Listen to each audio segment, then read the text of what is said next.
საქართველოს მოქალაქეს მაქვს სრული უფლება გავაკრა ეს პეტიცია ამ კედელზე. გასაგებია. თქვენ დღეს ერთი წამი შეიძლება პირბადე გაიკეთეთ. თქვენ დღეს ისე ისაუბრეთ. საქართველოს პოლიციის სახელით ჩადიხართ უკანონო ქმედებას და ძალიან წუხوار იმ 10,000-ობით პოლიციელზე.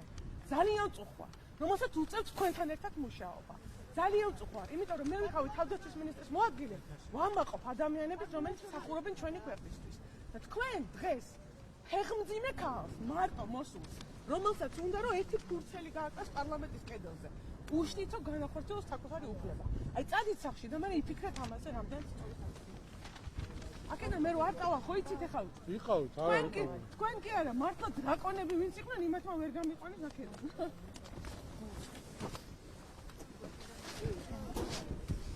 კიდევ ერთხელ მივესალმები პრაიმ ტაიმის მაყურებელს უმყოფებით პარლამენტის უკანა შესასვლელთან, სადაც სულ ცოტა ხნის წინ მოვიდა ანადოლიძე საკუთარ მხარდამჭერებთან ერთად და იმ სტუდენტებთან ერთად, რომელთაც სწავლის გადასახადის გამო სტატუსი აქვს შეჩერებული. აქ მოტანილი აქვთ სტუდენტების სია ამობეშილი, რომლის გაკვრასაც ამ წუთებში ცდილობს ანადოლიძე. პარლამენტის უკანა შესასვლელთან არსებულ ჯებირებზე, რის საშუალებასაც სამართალდამცველები არ აძლევენ და ამ წუთებში სწორედ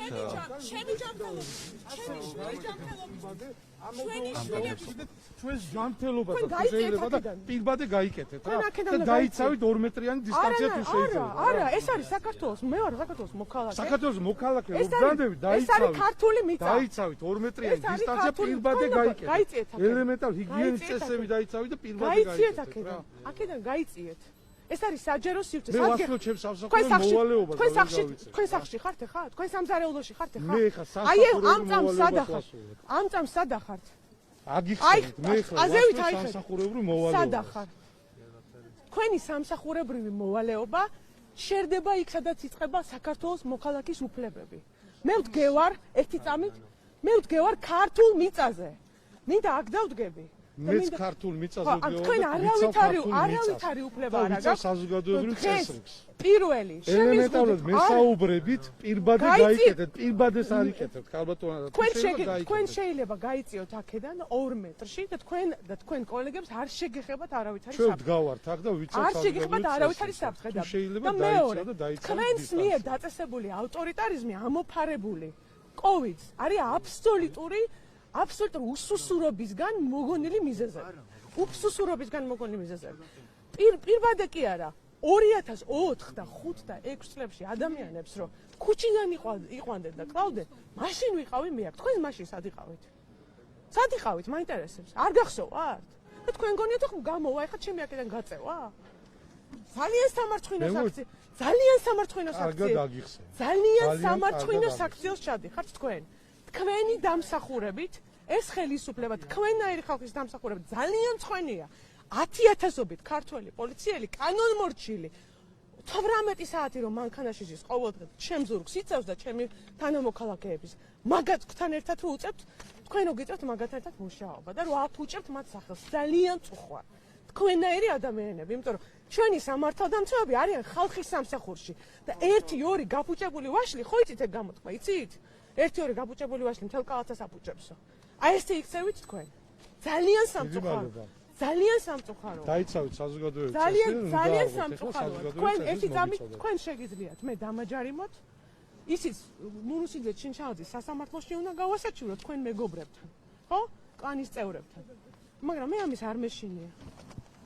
მე ვდგავარ ბოლო 15 წელია საქართველოს მოქალაქეების უფლებას ვიცავ და თქვენნაირი ადამიანი, რომელიც ემსახურება აი ამ გაზულუქებულ ჩინოვნიკებს და არ ემსახურება იმ 75,000 ადამიანს, რომლის სახელითაც მე აქ მოვედი.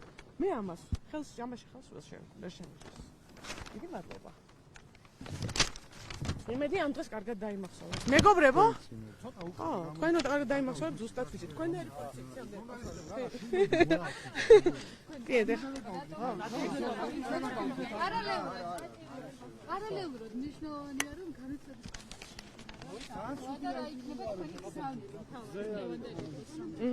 საქართველოს პარლამენტი ეს ქართული ოცნების პარლამენტარები დღეს იღებენ ქართული ოცნების პარლამენტარები დღეს იღებენ ხელფას ხალხის ფულს შესაბამისად ისინი ვალდებულნი არიან, კი არა, მოეფარონ ამ რაღაცა ვითომ რაუნდებს. იმუშაონ ხალხისთვის.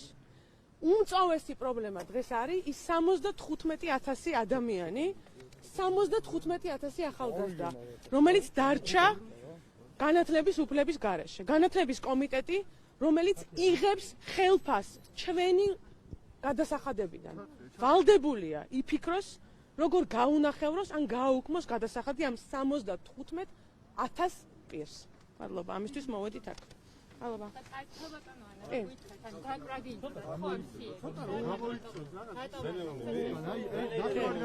დღევანდელი სამწუხაროდ დღე ამ ბატონი კახაგუს თქვენი გვარი არ ვიცი.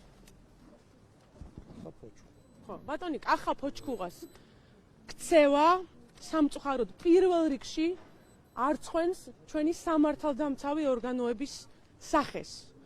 ჩვენი სამართალდამცავი ორგანოები ყოველდღიურად შრომობენ იმისთვის, რომ დაიცვან ჩვენი უფლებები, იყვნენ საქართველოს მოქალაქეების ზურგი. მაგრამ ზოგიერთი ერთეულები მუშაობენ რა ავტორიტარულ ხელისუფლებაზე. იცავენ არა საქართველოს მოქალაქეებს, არამედ იცავენ ქართული ოცნების. ამ შენობაში შეკედლებული უსაქმურების და კორუმპირებული ჩინოვნიკების ბიუჯეტის წურბელების ზურგს. მათი სიზმარის უდრწვინველობას. ძალიან წუხვარ, რომ საქართველოს სამართალდამცავებს ყავს ბატონი კახას და მისი რამდენიმე დაქვემდებარებული პირის ნაირი სამართალდამცავები. მსგავსი შიში მოქალაქის მხრიდან გამოხატული აზრისა, დროებით სკოჩით მიერ დაწესებული პეტიციისა. ბოლო 20 წლის განმავლობაში, მეგობრებო, საქართველოს ისტორიაში მე არ მინახავს. დიდი მადლობა. მადლობა.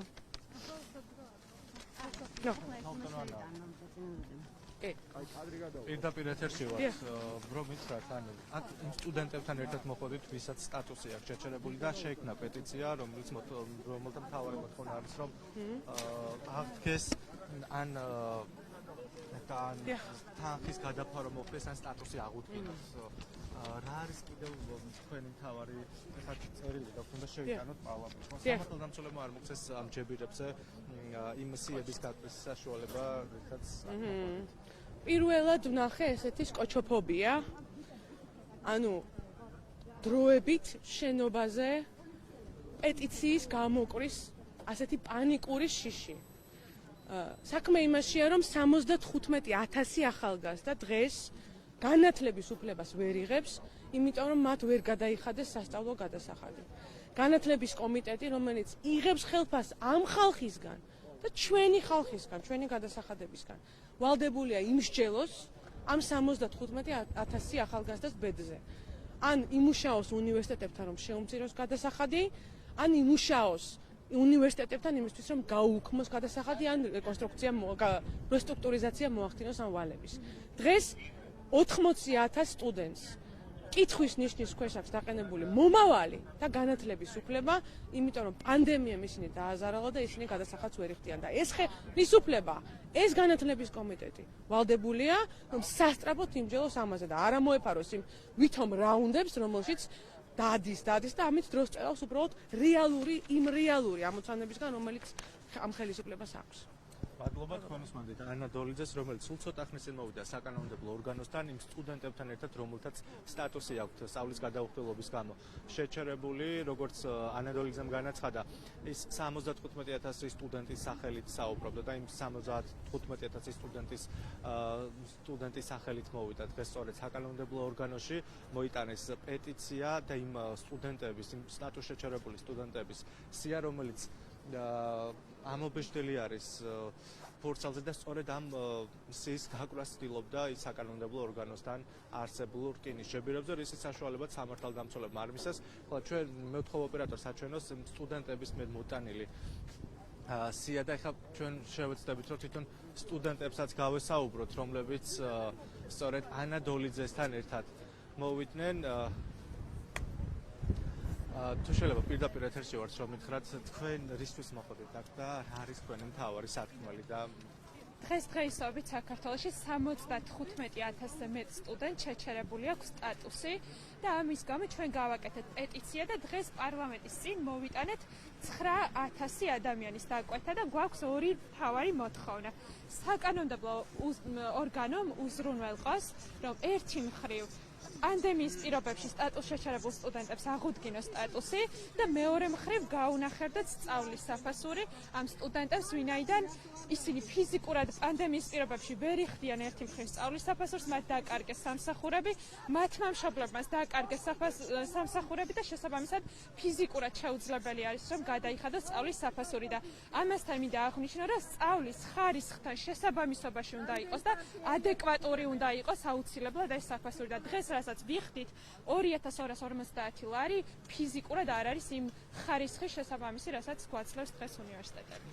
მადლობა, თქვენ უსმენთ ერთ-ერთ სტუდენტს, რომელიც ასევე პარლამენტთან არის მოსული, ანატოლიძესთან ერთად და როგორც სტუდენტმა განაცხადა, ის თავისი თანატოლების და სტუდენტების სახელით არის მოსული, მისი მთავარი სათქმელი, როგორც თქვენ მოისმენეთ, არის ის, რომ ან რესტრუქტურიზაცია მოხდეს იმ თანხის, რის გადახდის საშუალებაც ამ ეტაპზე სტუდენტებს არ აქვს და სწორედ ამის გამო შეუჭერდათ მათ სტუდენტის სტატუსი. აი ასეთია ვითარება ამ წუთებში საკანონმდებლო ორგანოსთან, სადაც საპროტესტო აქცია სულ ცოტა ხნის წინ დაიწყო.